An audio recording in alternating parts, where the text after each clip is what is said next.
To fix that error, if you're new to our channel, just head down below, hit the subscribe button and press the bell icon so you don't miss out on our future videos. Now, if you're facing that error, what you first need to do is just go to your settings,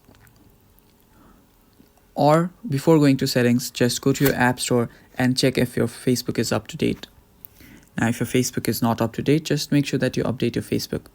After that, go to your settings, and if you still have that problem going on, just scroll down till you see the general section.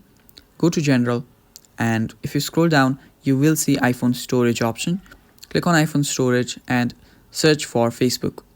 Now scroll down till you see Facebook. Now after you see Facebook, just open it, and now you need to offload this app.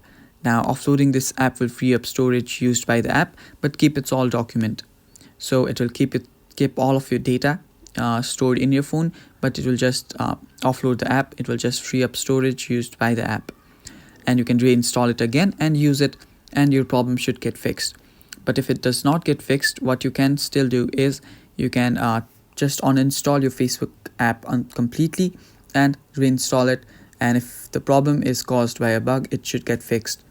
But if that does not help, what you can do is just connect your phone to a VPN and just connect it to some other country and try to use it again, and your problem should get fixed. You should be able to use Facebook. So that is pretty much it for the video, guys. I hope you liked the video. Thank you for watching. Stay tuned for more, and bye bye. Take care.